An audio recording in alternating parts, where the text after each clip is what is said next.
इसके लिए आप सब लोग हमारे जिला अध्यक्ष जी और उनकी पूरी टीम को मैं हृदय से आभार व्यक्त करता हूँ। आज इस मौके पर सबसे पहले सामाजिक क्रांति के पितामह शिक्षा के अग्रदूत महात्मा ज्योतिबा फुले, माता सावित्रीबाई फुले, माता शारदा, माता हमारी दूसरी जो मुस्लिम समाज की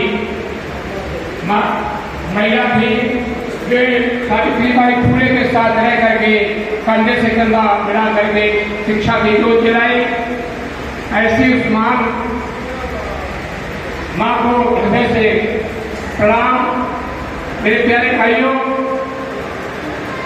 हमारे बीच में दूसरे सामाजिक क्रांति के जो महानायक आरक्षण के जनक, इन्होंने गंगाराम कांगड़े को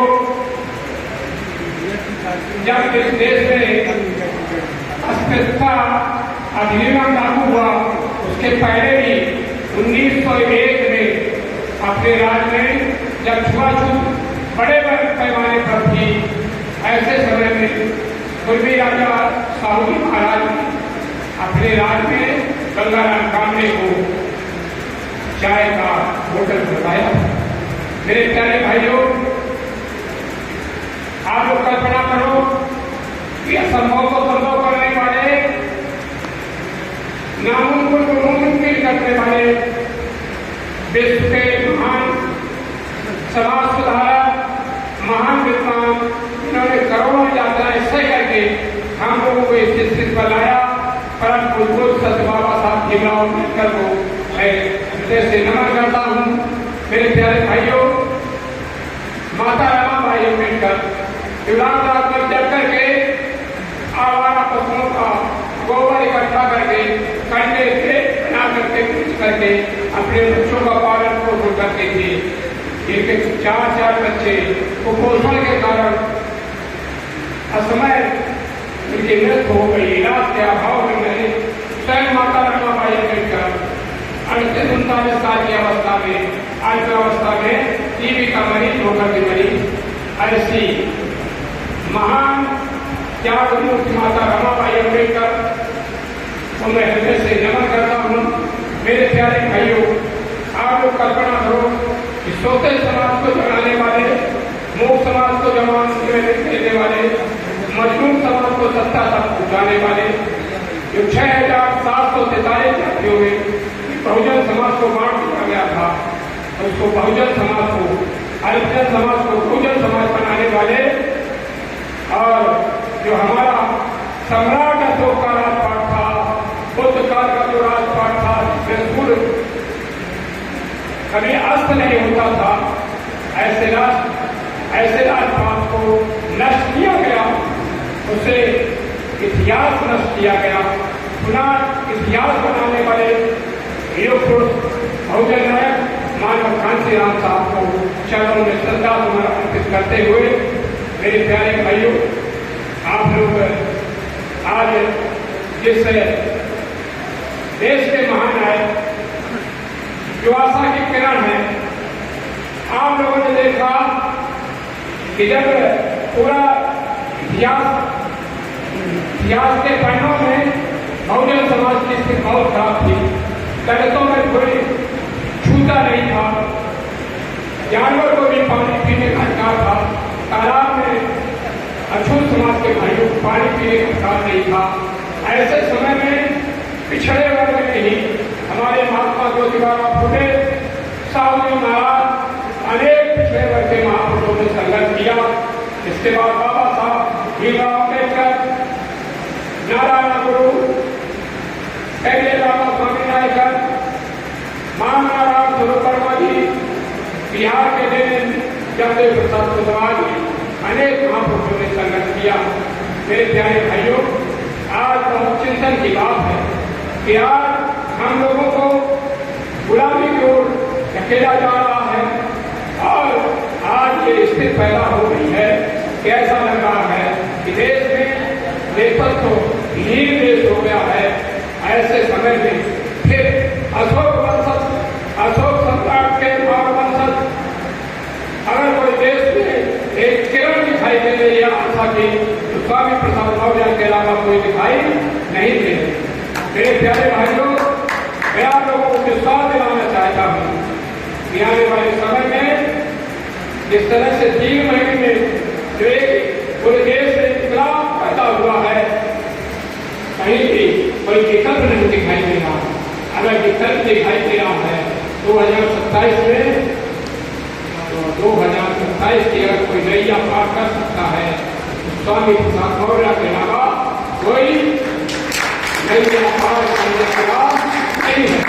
मेरे प्यारे भाइयों, आप इस पर विचार करो। आप लोगों ने, मैं तो 3 बार मंत्री रहा, 4 बार विधायक रहा, मैंने समाजवादी पार्टी का भी शासन देखा है। 2 तारीख की घटना में, 2 जून की घटना में मैं वहाँ पर स्टेज के साथ विधायक था। मेवालाल बाजी को किस तरह से उठाया गया और उठा करके ऐसे विधायकों को मार करके लिया जा रहा था, आग लगाई जाने वाली थी। उनका मुंडा समाजवादी पार्टी का जो आतंक था वो आप लोगों ने देखा, और 12 से 17 तक का आतंक देखा है। वही स्थिति आज प्रदेश में उससे भी खराब स्थिति उत्तर प्रदेश में बन गई है। मेरे प्यारे भाइयों, न तो कोई समाजवादी पार्टी का अखिलेश यादव जी को मुख्यमंत्री बनाना चाहता है, और न तो आपके योगी आदित्यनाथ को कोई मुख्यमंत्री बनाना चाहता है। अगर कोई विवादित कर कोई है, जिसको पूरा बहुजन समाज के लोग जो घरों में बैठ गए हैं, उनको आशा की किरण अगर कोई दिखाई देती है, तो स्वामी प्रसाद मौर्य जी के अलावा कोई तीसरा नजर नहीं आ रहा है। ऐसे समय में और समाज, सैनिक समाज, जो इसकी बहुत बड़ी आबादी है, ये आज बड़े पैमाने पर सड़कों पर मुझे दिखाई दे रहा है। मैं जब 1984 में बीएसपी बनी थी, पहले दिन ही 14 अप्रैल को पार्टी बनी थी, 15 अप्रैल को मेंबरशिप शुरू हुई थी। मैं 15 अप्रैल से ही काम करना शुरू किया था। मेरे प्यारे भाइयों, लंबे समय तक 2 साल तक इतनी बड़ी भीड़ अगर एक आदमी कहीं जुड़ता था, मुझे बड़ी खुशी होती थी।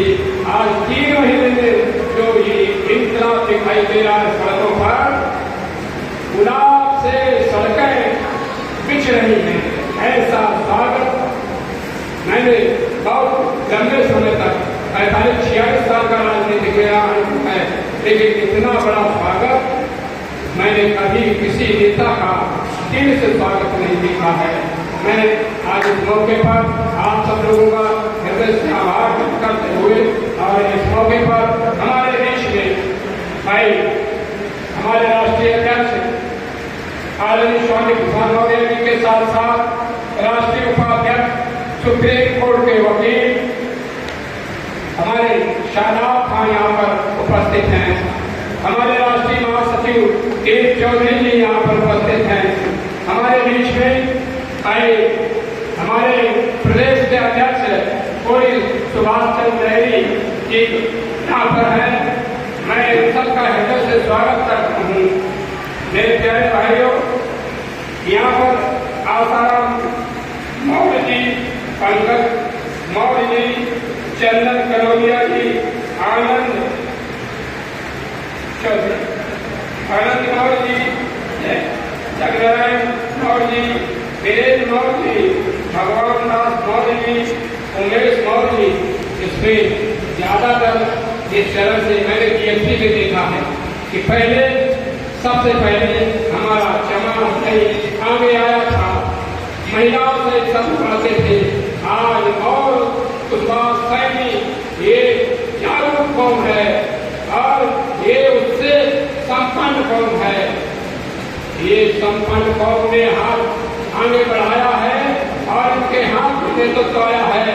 आए मेरे भाइयों, ये कारना जो रुक गया है आपके कंधे पर रखा गया है और पूरा देश आज आपको नजरों को देख रहा है कि क्या उत्तर प्रदेश के लोग कैसे तैयार हो रहे हैं आज आशा की कोई ट्रेन दिखाई दे रही है तो आप मौर्य वंश के महान नायक स्वामी प्रसाद मौर्य जी ही दिखाई दे रहे हैं।